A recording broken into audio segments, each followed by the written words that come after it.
الجزائر حباها الله بجغرافيا ساحرة وبخيرات يعني استثنائية، وحباها أيضا بتاريخ استثنائي من خلال الأبطال والعلماء والزعماء عبر كل الفترات التاريخية. ويأتي على رأس هذه القائمة الأمير عبد القادر الجزائري. الحديث عن شخصية الأمير عبد القادر هو حديث عن شخصية نموذجية فرضت نفسها على الساحة الوطنية، الساحة المحلية، الساحة الإقليمية والساحة الدولية. طبعا شخصية فذة فريدة من نوعها. إن الحديث عن الأمير عبد القادر هو حديث عن رجل ليس كالرجال، بل حديث عن بطل ليس كالأبطال. إنه الرجل الذي اجتمع فيه العلم والدين والأدب، واجتمع له القلم والسيف. هو سيف وقلم، سيف ضد أعدائه وقلم لتنوير أبناء جنسه. في هذا الوثائقي الاستقصائي الذي نسعى من خلاله لتسليط الضوء على فترة تاريخية مهمة، لم يكن فيها التصوير وسيلة لتوثيق اللحظات. واجهتنا بعض التحديات، حيث استغل العدو غياب التوثيق بالكاميرا وأقدم على رسم لوحات فنية تتخذ من الزيف والتحريف لغة تاريخية. كما ارتفعت عدة أقلام تناولت سيرته الذاتية، دست في صفحات حياته بعض الشكوك والاتهامات، جعلتها تتقاطع بين الحقيقة والغموض والافتراء. لم تثنينا هذه التحديات عن سعينا الدؤوب لكشف الحقيقة، بل زادت من عزيمتنا وإصرارنا على إنجاز مهمتنا. استعنا بكل ما تمكنا من جمعه من كتابات ووثائق وشهادات وصور، ونسجنا خيوط التاريخ لنعيد بناء صورة واضحة للأحداث. لم نترك أي شاردة أو واردة إلا وفتشنا عنها، متبعين كل أثر قد يوصلنا إلى الحقيقة. وبعد جهد مضن نجحنا في كشف ما تم إخفاؤه وتقديم رواية موثقة للأحداث. كان عملنا بمثابة إحياء للتاريخ وإعادة كتابة سيرة مهمة بحبر الحقيقة. سنسعى بكل عزم وإصرار لإزالة الستار عن الحقائق المخفية. سنجيب بكل وضوح عن كل الإشكالات والشبهات. سنقوم بفك التشويش الذي أحاط بسيرته. سنرفع اللثام عن الافتراءات ونواجهها بسلاح الصدق والصراحة، بأسلوب يتناغم مع أسلوب السرد الصحفي المشوق.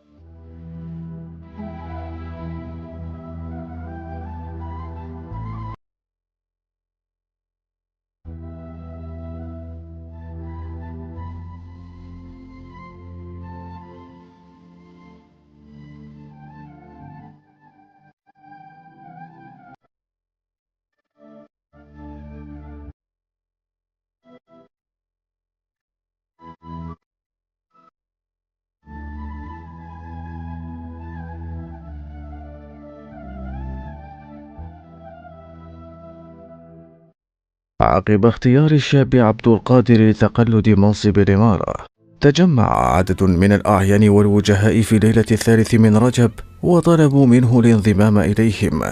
وفي موكب مهيب اتجهوا إلى وادي فروحة، حيث تنتصب هناك شجرة تعرف باسم الدردارة. في رحابها وتحت سكون الليل احتشدت قبائل المنطقة يتقدمهم الشيخ محي الدين ليضعوا أيديهم في يد الأمير الشاب، معلنين له البيعة والولاء. وما إن انتهت مراسيم البيعة حتى انطلق الأمير عبد القادر برفقة الآلاف من رجاله صوب مدينة معسكر، حيث قصد موقعا تاريخيا اعتاد الحكام الجلوس فيه لإدارة شؤون البلاد. جلس الأمير على كرسي الحكم وبدأ في استقبال بيعة أولئك الذين لم يتمكنوا من حضور البيعة الأولى عند شجرة الدردارة.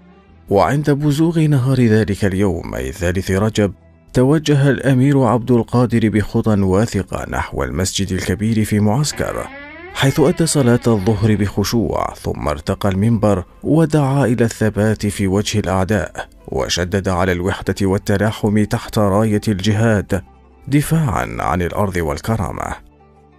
وبعد أن أنهى كلمته التي ألهبت حماس الحاضرين وأكدت العزم على الجهاد، اجتمع العلماء الأجلاء في مجلس مهيب داخل أروقة المسجد، وشرعوا في صياغة نص البيعة.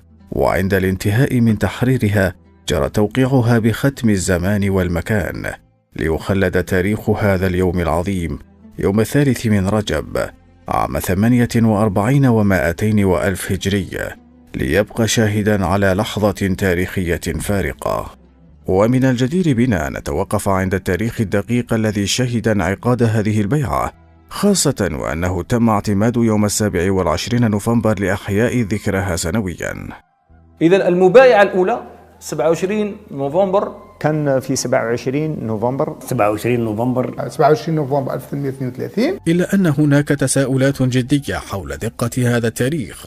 فما هي المصادر التاريخية التي استند إليها الباحثون لتحديد هذا التاريخ بالذات؟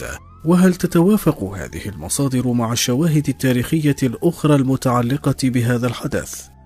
اختلف المؤرخون والكتاب في تحديد تاريخ انعقاد هذه البيعة، وتعددت الأقوال حوله، إلا أن أفضل وثيقة يمكن اعتمادها لتحديد تاريخ هذه البيعة هي الوثيقة التي حررها الشيخ محمد بن عبد القادر الشهير بابن آمنة، فقد جاء في خاتمتها كما في تحفة الزائر أنها كتبت بحضور جمع من العلماء في 3 من رجب سنة 48 و200 وألف هجرية، مما يعزز مصداقيته ويجعله المرجع الأكثر وثوقا في تحديد موعد هذه الحادثة التاريخية. وعند تحويل هذا التاريخ الوارد في هذه الوثيقة من الهجري إلى الميلادي، نجد أن 3 رجب 48 و200 وألف هجرية يوافق 25 نوفمبر 32 و800 وألف ميلادية، وهو التاريخ الصحيح الذي ينبغي الاحتكام إليه في تحديد تاريخ هذه البيعة. ويبقى السؤال المطروح: كيف ظهر تاريخ 27 نوفمبر؟ ومن كان أول من أشار إليها؟ وما الأسباب التي أدت إلى اعتماده وانتشاره؟ اعتمدوها 27 نوفمبر 1832 لأنها كان فيه واحد الإشكال. التواريخ الهجرية إذا قابلناها إلى التواريخ الميلادية تقع واحد الاختلاف، لكن الآن كمنظومة متفقين على 27 نوفمبر 1832 اللي هي البيعة الأولى التي أسميها البيعة خاصة الخاصة. يمكن الوصول إلى الإجابة من خلال تتبع المصادر التاريخية التي استندت إلى هذا التاريخ واعتمدته في توثيق البيعة. فقد ورد في النسخة المطبوعة من تحفة الزائر التي نشرت في الإسكندرية عام 3900 وألف أن البيعة تمت في 3 من رجب سنة 48 و200 وألف هجرية، الموافق 27 من نوفمبر سنة 32 و800 وألف ميلادية.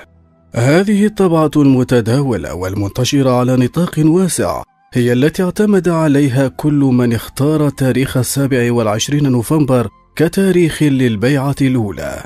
وبما أن هذه الوثيقة وبهذا التاريخ قد أوردها محمد باشا نجل الأمير، فلم يجرأ أحد على الاعتراض عليها أو مخالفتها، إلا أننا بعد الفحص والتدقيق تبين لنا بأن هذا التاريخ غير دقيق، وأنه لا يتوافق مع الحقائق التاريخية، خاصة وأن النسخة السلطانية من تحفة الزائر التي أتم محمد باشا كتابتها في عام 800 وألف وأهداها للسلطان عبد الحميد كما ذكرنا في المقدمة، والتي تعرضت للسطو ولم يتم الإفراج عنها إلا في عام 32 و900 وألف، هي النسخة الأكثر موثوقية والمعتمدة في بحثنا الاستقصائي.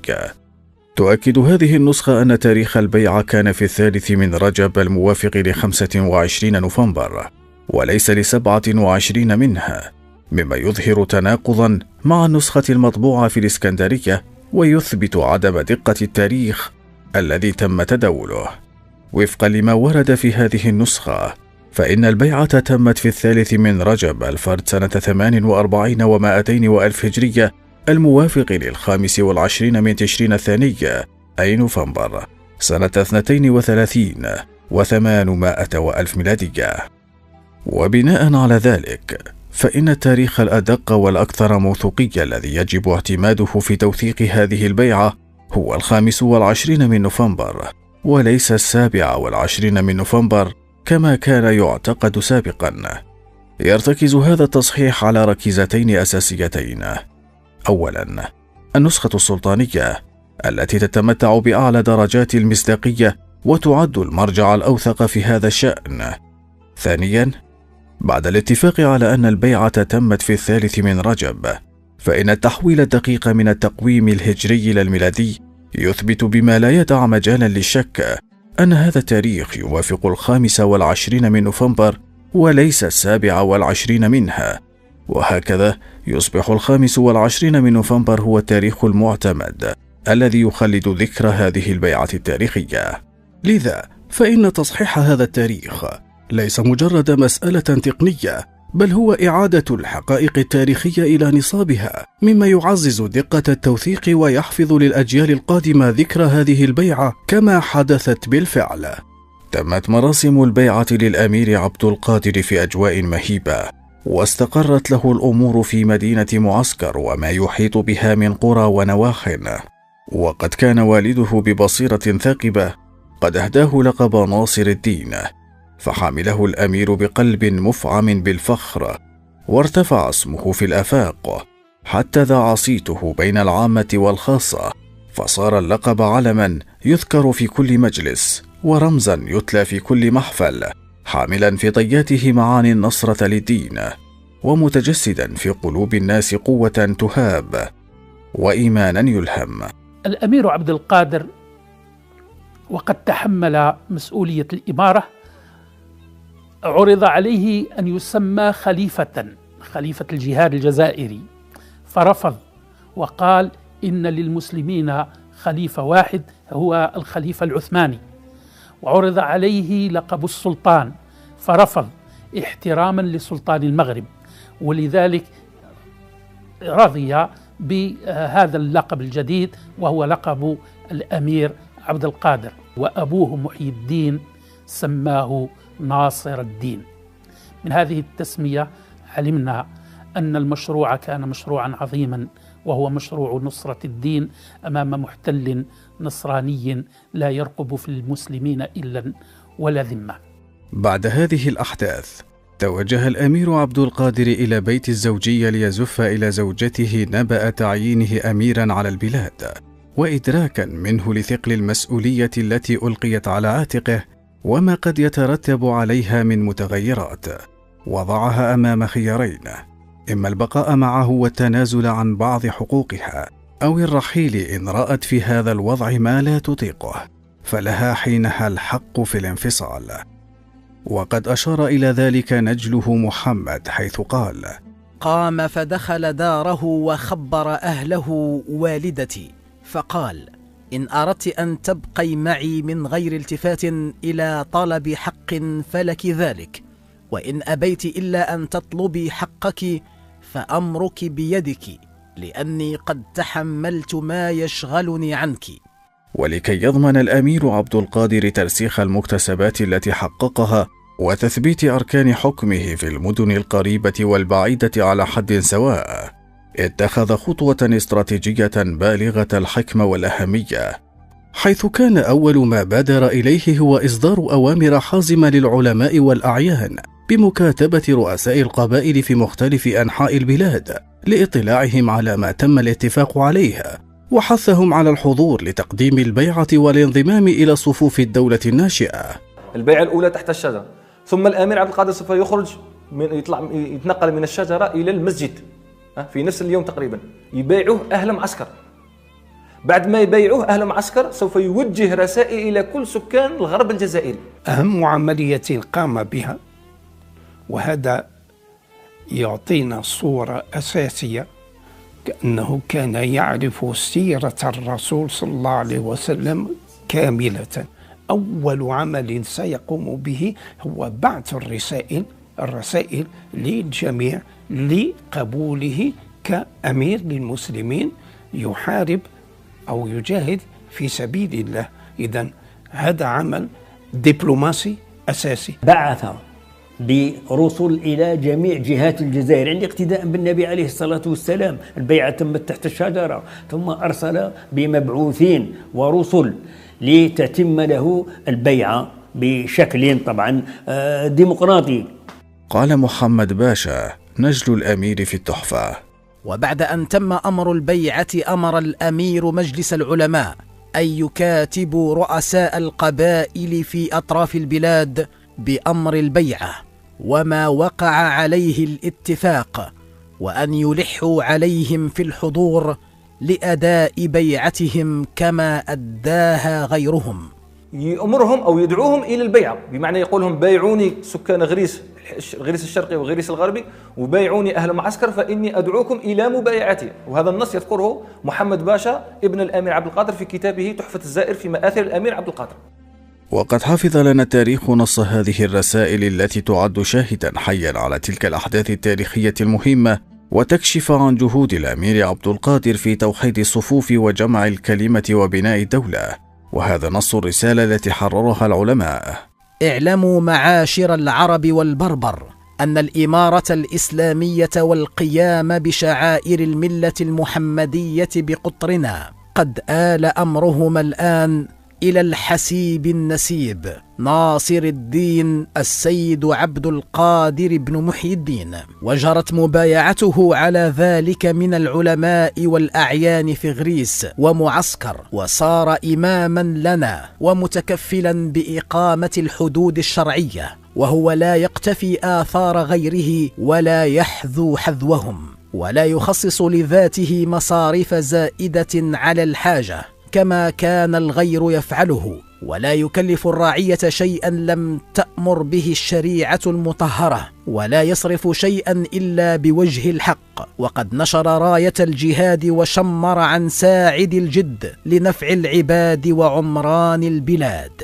فمن سمع النداء فعليه بالسعي لتقديم الطاعة وأداء البيعة لإمام منكم، فاعلموا ذلك وبادروا لامتثاله، ولا تشقوا العصا ويذهب بكم الخلاف إلى ما لا خير لكم فيه دنيا وأخرى. حرر في معسكر من مجلس العلماء في 3 من رجب سنة 48 و200 وألف. الأمير عبد القادر يعني أصر على أن يتولى هذه السلطة المركزية الجديدة في للدولة الجزائرية الحديثة، يعني بموجب إجماع العلماء والفقهاء والأعيان، حتى الذين لم تسمح لهم الفرصة بالمشاركة في البيعة الأولى تحت شجرة الدردارة حضروا في البيعة العامة بعد ذلك في مدينة معسكر. ومع هذا الخطاب الذي حرره العلماء تم إرفاق رسائل شخصية من الأمير عبد القادر موجهة إلى مختلف القبائل العربية والبربرية، يدعو فيها علماؤها وأشرافها وأعيانها إلى مبايعته وطاعته. جاء في رسائل الأمير ما نصه: الحمد لله إلى قبيلة كذا، خصوصا أشرافها وعلماؤها وأعيانها، وفقكم الله وسدد أموركم. وبعد، فإن أهل معسكر وغريس الشرقي والغربي ومن جاورهم واتحد بهم قد أجمعوا على مبايعتي وبايعوني على أن أكون أمير البلاد، وعاهدوني على السمع والطاعة في اليسر والعسر، وعلى بذل أنفسهم وأولادهم وأموالهم في إعلاء كلمة الله. وقد قبلت بيعتهم وطاعتهم، كما أنني قبلت هذا المنصب مع عدم ميلي إليه، مؤملا أن يكون واسطة لجمع كلمة المسلمين ورفع النزاع والخصام من بينهم، وتأمين السبل ومنع الأعمال المنافية للشريعة المطهرة، وحماية البلاد من العدو، وإجراء الحق والعدل نحو القوي والضعيف. فلذلك ندعوكم لتتحدوا وتتفقوا جميعا، واعلموا أن غاية القصوى اتحاد الملة المحمدية والقيام بالشعائر الأحمدية، وعلى الله اتكالي في ذلك كله، فاحضروا لدينا لتظهروا خضوعكم وتؤدوا بيعتكم وفقكم الله وأرشدكم. حرر عن أمر السلطان ناصر الدين عبد القادر بن محي الدين من معسكر في 3 من رجب سنة 48 و200 وألف. وقد صرح الأمير عبد القادر في النص النداء الذي وجهه أنه لم يكن راغبا في ذلك، ولم يرغب في هذه المهمة ولا في هذه الإمارة، وإنما قبلها على وجه التكليف نظرا للأوضاع المستجدة في الجزائر، ونظرا للطلب الذي وجه إليه بتولي هذه المهمة. في هذه المرحلة التي امتدت قرابة الشهرين لم تسجل المصادر التاريخية أي أحداث بارزة أو معارك تذكر، باستثناء انشغال الأمير عبد القادر ورفاقه بترتيب شؤون بيت الإمارة، فقد كرسوا جهودهم لتهيئة الأجواء المناسبة لاستقبال الزعماء ورؤساء القبائل القادمين من أقصى المدن والأقاليم. كانت هذه الفترة مليئة بالتحضيرات الدقيقة والترتيبات المحكمة، حيث تحول بيت الإمارة إلى مركز لاستقبال الوفود، واستعدادا لتلقي البيعة وتجديد الولاء من قادة المجتمع وقبائله. اشتهر بين الناس أن البيعة العامة للأمير عبد القادر قد وقعت في مسجد العين البيضاء بمدينة معسكر، والذي سمي فيما بعد بمسجد المبايعة نسبة إلى تلك اللحظة التاريخية الفارقة.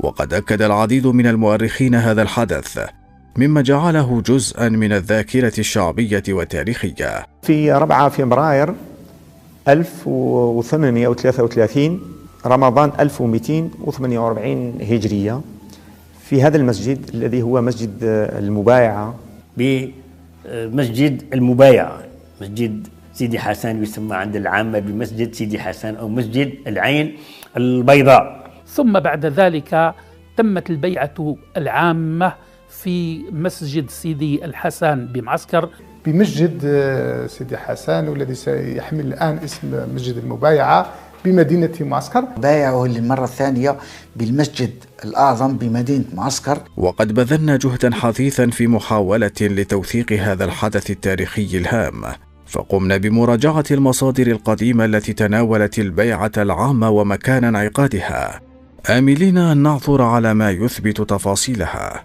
غير أننا وبعد بحث وتدقيق لم نعثر في الوثائق والمصادر المتوفرة لدينا على ما يؤكد بشكل قاطع أن هذه البيعة قد وقعت في المسجد.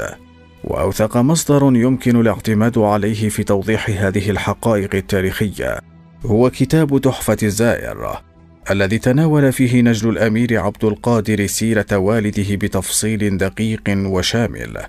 وعند حديثه عن البيعة العامة أشار بوضوح إلى مكان انعقادها، مؤكدا أنها لم تعقد في المسجد كما اشتهر بين الناس، بل جرت في أحد أروقة قصر الإمارة. قال محمد باشا نجل الأمير: انعقد مجلس عام حضره جمهور من الأشراف والعلماء والرؤساء من كل قبيل وفريق، وجرى فيه عقد البيعة الثانية العامة بمحل العموم من قصر الإمارة. يعد هذا التفصيل شهادة تاريخية مهمة قدمها نجل الأمير، مما يؤكد على ضرورة البحث والتدقيق قبل اعتماد أي تاريخ أو توثيق أي حدث، وكما يحفز على إعادة النظر في بعض التواريخ المتداولة التي ارتبطت بالأحداث التاريخية المهمة. استجاب العلماء والأعيان وزعماء القبائل لنداء الأمير عبد القادر، فتوافدوا من كل حدب وصوب استجابة لدعوته، حتى أولئك الذين كانوا مترددين أو تحفظوا عن مبايعته في المرة الأولى. ذكر الشيخ أحمد بن محي الدين: كتب الشيخ محي الدين لرؤساء الأقاليم جميعا وصناديده وشيوخه بالحضور لمبايعة الأمير ممن لم يحضر، فأجابه كلهم إلا السيد محمد بن سيد عريبي، فإنه امتنع أولا، وكتب مكتوبا له يعطي فحواه أنه لم ينشرح لما اتفق عليه أهل الإقليم، ثم إنه تروى أياما ثم وفد في جملة من وفد من رؤساء الجهات، وذلك في شهر رمضان. توافد العلماء والأعيان في 13 من رمضان سنة 48 و200 وألف هجرية الموافق للثالث من فيفري سنة 33 و800 وألف ميلادية إلى قصر الإمارة في مشهد مهيب يعكس وحدة الصف وعظمة الحدث. تقدم الشيخ محمود بن حواء المجاهري ممسكا بنص البيعة التي صاغها بإتقان، ثم تلاها بصوته الجهوري على مسامع الحاضرين ومما جاء في كلمته: ولما انقرضت الحكومة الجزائرية من سائر المغرب الأوسط واستولى العدو والكافر على مدينتي الجزائر ووهران، وطمحت نفسه الخبيثة إلى الاستيلاء على السهول والجبال، قام من وفقهم الله للهداية وظهرت عليهم العناية من رؤساء القبائل وكبرائها وصناديدها وزعمائها، فتفاوضوا في نصب إمام يبايعونه على الكتاب والسنة، فلم يجدوا لذلك المنصب الجليل إلا ذا النسب الطاهر والكمال الباهر، رأس الملة والدين، قامع أعداء الله الكافرين، أبا المكارم السيد عبد القادر ابن مولانا السيد محي الدين، فبايعوه على كتاب الله العظيم وسنة نبيه الكريم. ثم قدمت على حضرته الوفود من سائر الجهات والحدود، فبايعه أولهم وآخرهم، شريفهم ومشروفهم، كبيرهم وصغيرهم، بيعة تامة كاملة عامة، بيعة سمع وطاعة، أفرادا وجماعة، يمنعون عنه السوء بما يمنعون به أنفسهم وأولادهم وأموالهم، ويبذلون في مرضاته أرواحهم وأكبادهم، إن أمرهم سمعوا وإن نهاهم خشعوا وخضعوا، يطيعونه ما ساسهم بالشريعة الغراء، وينصرونه في السراء والضراء. ولما ازدهت هذه البيعة بكاملها وطرزت بجلالها وجمالها، كملت سرورها وتمت بدورها بوزارة أبي المحاسن السيد محمد ابن السيد العريبي، أقام الله به أمر هذه الدولة السنية والإمامة البهية. وممن حضر هذه البيعة وبايع وسمع لها وتابع من القبائل الشرقية والأحياء الغربية. هي بيعة حضرتها قبائل من غير معسكر، قبائل بعيدة شاركت فيها جموع القبائل الجزائرية، وقد ذكرت المصادر التاريخية عدد كبير من القبائل، خاصة القبائل الوهرانية التي بايعت الأمير عبد القادر. نأخذ على سبيل المثال مثلا الدبيبة، ولاة سيدي غانم، البرجية، يعني عدد كبير، يعني باستثناء يعني بعض القبائل التي رفضت الانطواء تحت لواء الأمير عبد القادر. وبعد أن سرد الشيخ ابن حواء أسماء القبائل التي حضرت وأعلنت بيعتها، اختتم كلامه بقوله: الكل بايعوا عن أنفسهم وعن قبائلهم بالإذن العام من الخواص والعوام. وقعت هذه البيعة العامة في 13 من رمضان سنة 48 و200 وألف، وفي 3 فيفري سنة 33 و800 وألف، كتبها خادم الشريعة السمحاء محمد الشهير بابن حواء. وهنا الأمير عبد القادر سوف يعني يتصدر المقاومة بشكل رسمي بتزكية من الشعب. الشعب هم الذين عينوه وهم الذين بايعوه بيعة شرعية، ولأول مرة في تاريخ الدولة الإسلامية منذ عصر الخلفاء الراشدين نشاهد دولة إسلامية تقوم على أساس المبايعة، لا على أساس الخلافة ولا على أساس التولية ولا على أساس السيف ولا على أي أساس، وإنما تقوم على أساس المبايعة التامة والصحيحة بالشروط الشرعية، لأنه وجه نداء للجميع عن طريق المشاركة الموسعة. إذن هنا تقع المفارقة، وهنا يقع الفرق بين مقاومة الأمير عبد القادر وغيرها من المقاومات. فالأمير عبد القادر لم يهتم فقط بالجانب العسكري وبالمقاومة، وإنما اهتم أيضا بتأسيس الدولة، أو ما يمكن تسميته بإنشاء يعني دولة المؤسسات، يعني وضع مجموعة من المؤسسات من خلال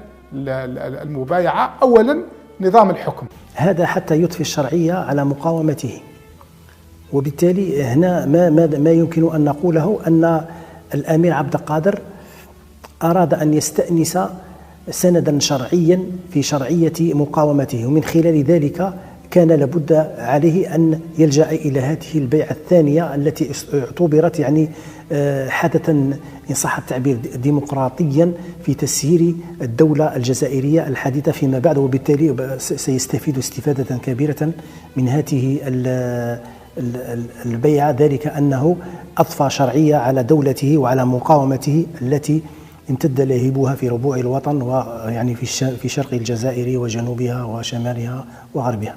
عند الانتهاء من تلاوة نص البيعة أمام الجمع الحاضر، تقدم زعماء القبائل ورؤساؤها بتقديم الهدايا إلى السلطان الجديد تعبيرا منهم عن الولاء والاحترام.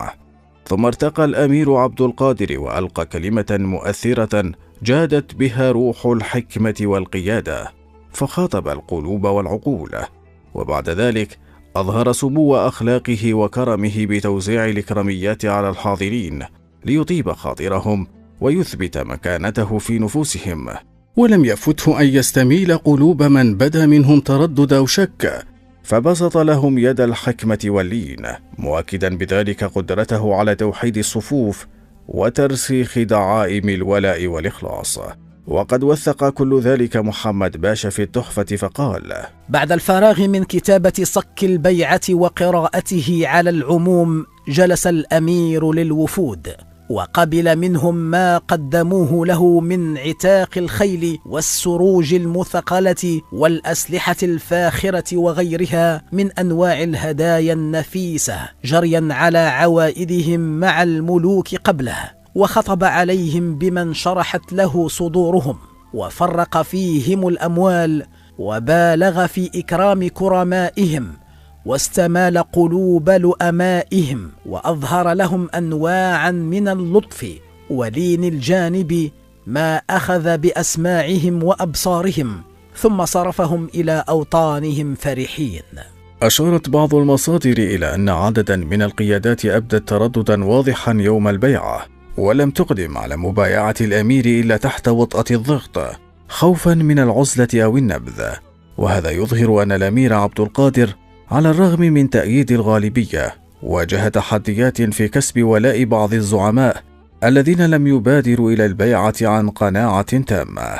هناك فئات لم يرضيها أن يكون الأمير عبد القادر طبعا حاكما عن الجزائر وحاكما عام. وقد وثق تلك الترددات في البيعة صاحب كتاب طلوع سعد السعود، حيث قال: ولما انعقدت البيعة للأمير عبد القادر، خاطب مصطفى بن إسماعيل بمخزنه بالإذعان له بالطاعة والدخول تحت حكمه ليكون واحدا من الجماعة، فأبى ابتداء ولب ثانيا لما رأى الناس بايعته جهارا. وما إن فرغ الأمير عبد القادر من ترسيخ أركان البيعة وسد كل ثغرات الخلاف في جنبات البيت الداخلي، حتى دار وجهه صوب بناء دولته. بعد البيعة وقع له ما وقع، يعني بدأ يفكر في تأسيس الدولة، في بناء القواعد وأسس الدولة، ولا بد أن تكون دولة قوية، لأنه يواجه دولة أقوى ولها جيش شرس، جيش وحشي، جيش جرار، ليس الأمر سهلا. بدأ يفكر في ذلك، ولكن وجد نفسه أمام جبهتين: الجبهة الاستعمارية لازم لها جيش قوي، والجبهة الداخلية. كانت خطوته الأولى هي اختيار المكان الذي سيشع منه نور مشروعه العظيم، فوقع اختياره على مدينة معسكر لتكون عاصمة لإمارته ومركزا لحكمه. قال محمد باشا: وحيث أن أهل غريس هم دعاة هذه الإمارة القادرية والقائمون بأمرها، اختار الأمير مدينة معسكر لإقامته، فجعلها عاصمة مملكته تأنيسا لهم وتطيبا لنفوسهم. وما إن استقر له الأمر وهدأت حوله الأوضاع حتى شرع الأمير عبد القادر في تعيين الرجال في المناصب التي تليق بقدراتهم، واضعا الكفاءة فوق كل اعتبار، بعيدا عن أي محاباة أو نزعة جهوية. وبدأ الأمير عبد القادر يخط طريقه نحو تنظيم الجيش وتنظيم المجتمع وتنظيم الدولة. ويقوم الأمير عبد القادر بإنشاء دولة المؤسسات لا دولة الأشخاص، وهذه كذلك من ميزة الأمير عبد القادر التي استلهمها من التعاليم الإسلامية، بمعنى أنه يسند الأمر إلى أهله. عين الأمير وكون مجلسه الشوري، واختار من أعضاء هذا المجلس نخبة من العلماء ومن الأعيان ممن كانت فيهم أهلية للقيادة وأهلية للمشاورة. كان يعين القضاة ويعين الخلفاء ويعين الأخوات ويعين المشايخ الذين تتوفر فيهم شروط جد دقيقة وجد محددة، بمعنى أنه ليس كل من هب ودب يتأهل أن يكون في منصب خليفة أو في منصب شيخ أو منصب مفتي أو منصب آخر. وهذا ما ساهم بشكل كبير في توطيد دعائم دولة الأمير عبد القادر. قال محمد باشا: ولما تمت بيعة الأمير واستقام له الأمر، واتخذ الآلة ورتب الحاشية وعين رجال الدولة، بعث العمال والقضاة في سائر الجهات، ورتب مجلسا للشورى يشتمل على 11 عضوا من أجلة العلماء، وجعل رئاسته للعلامة قاضي القضاة السيد أحمد بن الهاشم المراحي. وهي المجلس الذي أنشأه أيضا الأمير عبد القادر من 11 عضو، وكان يستشيره الأمير عبد القادر في كل شيء، في كل صغيرة وكبيرة، العلاقات الدولية، إعلان الحرب، اتفاقيات السلم، الهدنة، العلاقات الدولية، مسائل قانونية كثيرة. الأمير عبد القادر لا يتخذ أي قرار إلا بالعودة إلى هذا المجلس. رفع الأمير راية العدل ومد يده نصرة للمظلوم. لم يتوانى لحظة في إزالة القوانين الجائرة التي أثقلت كاهل الناس في عهد من سبقوها، ورد الحقوق إلى أصحابها، فارتسمت بشائر الأمل على وجوه أنهكها الظلم، وما إن شاع خبره حتى لهجت الألسن بذكره، وتناقل الناس مآثر إنصافه.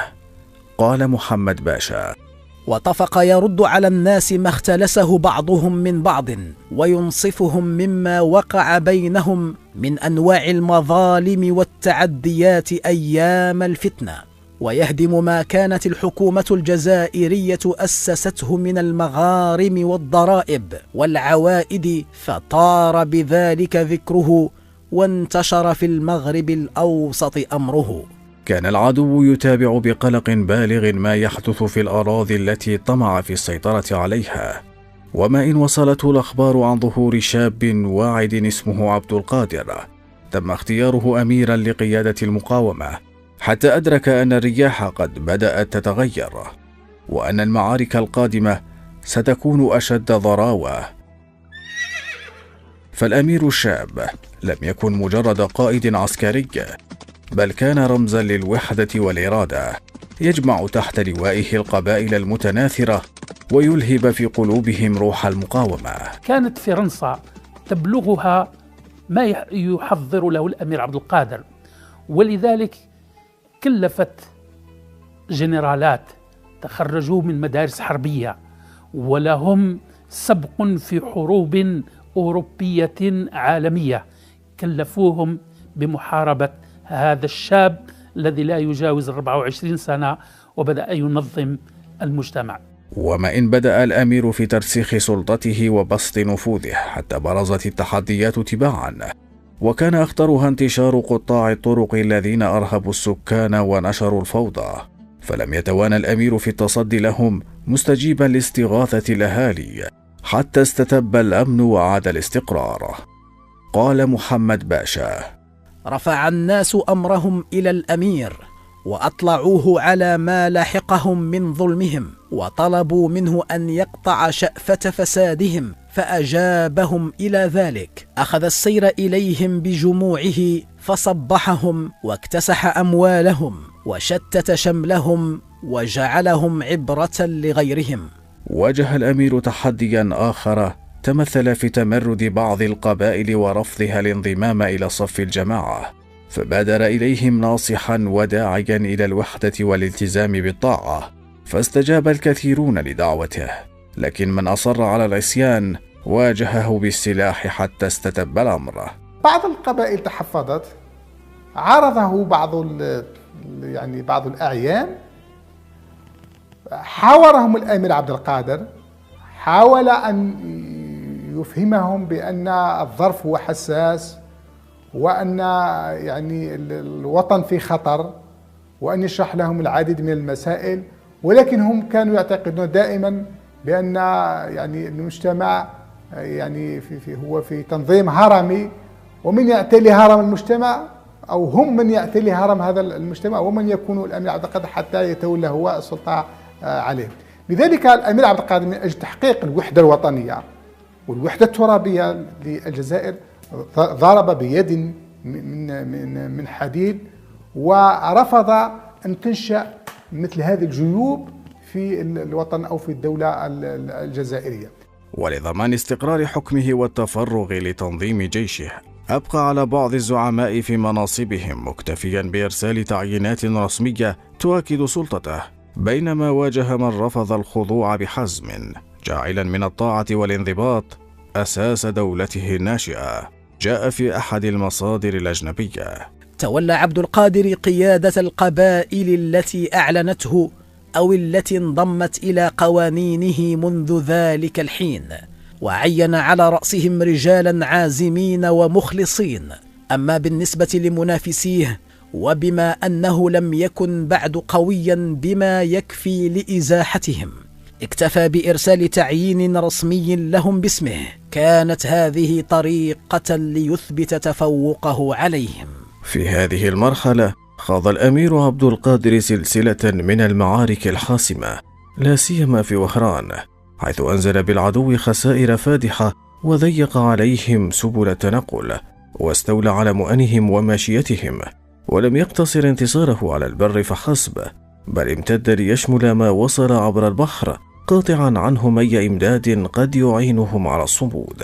قال محمد باشا: وكان الفرنسيس ابتنوا حصنا على البحر في ساحل بلاد مهاجر، وشحنوه بالحامية والذخيرة، فأجمع الأمير على النهوض إلى تلك الناحية، وغار عليهم وهم راجعون إلى الحصن، فاستمر فيهم القتل، ولم ينج منهم إلا من دخل الحصن. وغنم المسلمون جميع ما كان معهم من الماشية والذخيرة، وكان في المرسى عدة مراكب مشحونة بالذخائر والمؤن، فخاض الجيش إليها وغنموا ما فيها. وأقام الأمير هنالك أياما، ورتب العيون على الحصن، وأمرهم بالتضييق على أهله. شدد الأمير عبد القادر حصاره على القوات المحتلة، وأصدر أوامره بمنع أي شكل من أشكال التعامل معها، سواء كان ذلك بمدها بالمؤن أو الماشية أو الخيول.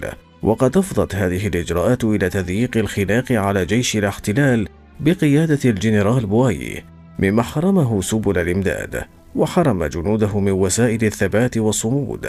جاء في بعض المصادر الأجنبية: كان عبد القادر يعتقد أن الحصار الصارم كاف لإجبارنا على إخلاء وهران.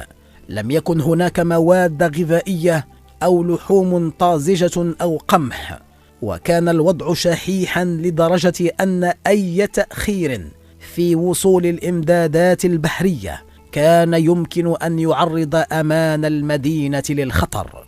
كانت هذه الخطوة ضربة قاضية، حيث عزلت المحتل وقطعت عنه الإمدادات، مما أضعفت قدرته على الصمود.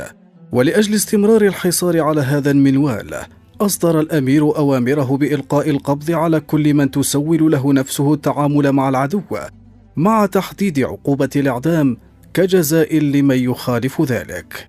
كان الحصار المشدد يجب أن يؤدي إلى انسحابنا من وهران، ولهذا السبب أصدر عبد القادر عقوبة الإعدام بحق كل من يقوم بإدخال المؤن إلى مواقع العدو، معتبرا ذلك عونا للمحتلين على إطالة أمد مقاومتهم.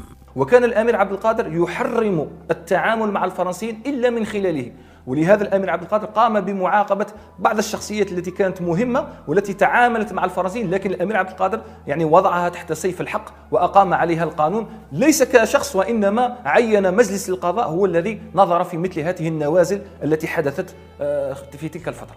الخطة الاستراتيجية التي وضعها الأمير لتشديد الخناق على العدو قلبت الموازين وأربكت حسابات المحتل، مما أجبره على التحرك لتغيير ذلك الوضع وفي مواجهة هذا التدهور. اضطرت السلطات الاستعمارية إلى استدعاء الجنرال بويي واستبداله بقائد جديد في محاولة يائسة لإنقاذ الموقف.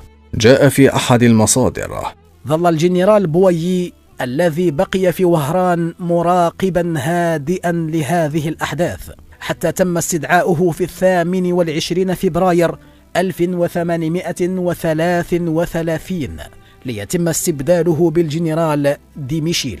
وصل الجنرال دي ميشيل إلى وهران في 23 أبريل 1833 واتخذ على الفور تدابير لتخفيف الحصار على المدينة. وقد وصف محمد باشا تفاصيل عزل الجنرال بويي وتعيين الجنرال دي ميشيل خلفا له فقال: وصل خبر هذه الوقائع إلى حاكم الجزائر فوجم لها وبعث الصريخ إلى دولته، فجهزوا الجيوش وبعثوها إليه، وفي معيتها ذخائر ومهمات كثيرة، وفوضوا أمر الحرب إليه، وعزلوا الجنرال بويي حاكم وهران وولوا مكانه الجنرال دي ميشيل. ووجد وهران أبوابها مغلقة وجيوش المسلمين تجول في أنحائها لا يفترون عن مهاجمتها، فضاق صدره لذلك. في خضم الحصار المحكم الذي ضربه الأمير عبد القادر على العدو، وأثناء جولاته التفقدية في المدن القريبة لتنظيم جيشه وتشديد الخناق على المحتل، وصلته أنباء صادمة عن تورط شيخه أحمد بن الطاهر قاضي أرزيو في التعامل مع قوات الاحتلال، مخالفا بذلك الأوامر الصارمة التي أصدرها بمنع أي اتصال أو إمداد للعدو. بالنسبة للقاضي سي أحمد الرزيوي، هو سي أحمد الرزيوي هذا الشخصية العلمية هو شيخ الأمير، وهو يعني معاصر لوالده، يعني في عمر الشيخ محي الدين، لكن وكأنه لم يلتزم بما أوصى به الأمير عبد القادر أنه يحرم التعامل مع الفرنسيين، يعني مدهم بالقمح أو مدهم بالخيول أو أي نوع من أنواع المعاملات التجارية مع الفرنساويين. فالمصادر تشير أن سي أحمد ربما تعامل مع الفرنساويين، باع للفرنسيين بعض الأمتعة التي منع الأمير من بيعها والتعامل يعني بها مع الفرنسيين. قال تشرشل: أصدر الأمير عبد القادر أوامره الصارمة بعدم إجراء أي اتصال مع الفرنسيين، ولكن سيدي أحمد بن الطاهر قاضي مدينة أرزيو قد أمد الفرنسيين بالماشية والعلف، بل باعهم الخيول التي كان بيعها لهم يعتبر جريمة نكراء. كانت هذه الخيانة صفعة قوية للأمير الذي وجد نفسه مضطرا لمواجهة تحد داخلي يهدد وحدة الصف وتماسك الجبهة الداخلية. في بادئ الأمر بعث له مراسلات ينهاه ويحذره فيها من عواقب هذا التعاون الخطير الذي لا يعد مجرد مخالفة للأوامر بل خيانة للأمة بأسرها.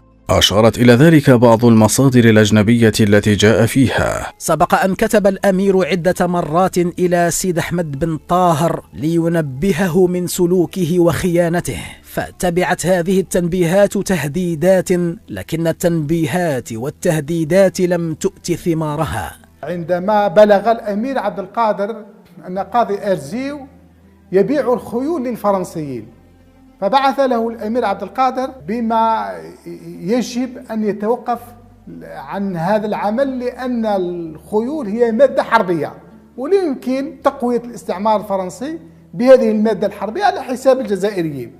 ولكن هذا الشخص يعني لم يكن يهمه سوى الربح والفائدة، ولم يتوقف عن هذه العملية التجارية مع الفرنسيين.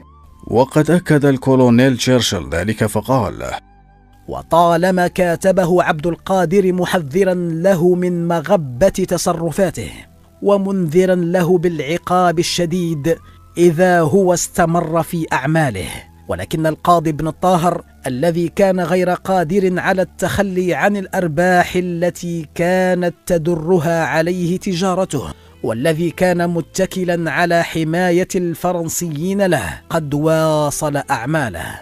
عندها لم يتردد الأمير في اتخاذ القرار الحاسم، حيث أصدر أوامره باعتقال القاضي وتقديمه للمحاكمة ليفصل في أمره وفقا لمبادئ العدل التي أرساها دون محاباة أو تهاون.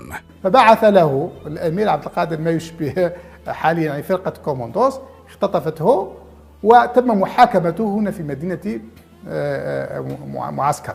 اتفقت المصادر سواء العربية أو الأجنبية على أن الأمير عبد القادر أصدر أوامره باعتقال القاضي أحمد بن الطاهر، إلا أنها اختلفت في تفسير الدافع الحقيقي وراء هذا الاعتقال. فبينما تشير المصادر الأجنبية إلى تورطه في التعامل مع قوات الاحتلال وفك الحصار عنه كما جاء في هذا المصدر، على الرغم من هذا الحظر كان القاضي في أرزيو طامعا في ربح غير محدود، وقد سلم لنا عددا من رؤوس الماشية. والأمر الأكثر خطورة في عيني عبد القادر هو أنه قد سلم لنا بعض الخيول لتجديد فرساننا. من جهة أخرى يذكر ابن التهامي لأن سبب اعتقاله هو نقضه للبيعة، حيث قال: فقبض على قاضيها سيد أحمد بن الطاهر لأنه أول من ابتدأ الإفساد بنقض البيعة. وفي حين تذهب بعض الآراء إلى أن اعتقاله جاء بسبب تواصله مع حاكم وهران والتعامل معه، وهو ما أكده محمد باشا نجل الأمير، حيث قال: وكان قاضيها أحمد بن الطاهر يراجع حاكم وهران ويدعوه للاستيلاء على مرسى أرزيو، فقبض عليه الأمير وأشخصه إلى معسكر فاعتقله بها. هذه الاختلافات في التفسير تعكس تعقيد الأحداث وتعدد وجهات النظر حولها، مع الإجماع على أن تصرفات القاضي أحمد بن الطاهر كانت تهدد وحدة المقاومة وسلطة الأمير عبد القادر. لأجل ذلك تم تشكيل مجلس شرعي مكون من نخبة من العلماء لمحاكمة القاضي أحمد بن الطاهر على أفعاله التي تم اعتبارها خيانة عظمى. وقد أشارت بعض المصادر إلى أن الأمير لم يحضر تلك المحاكمة.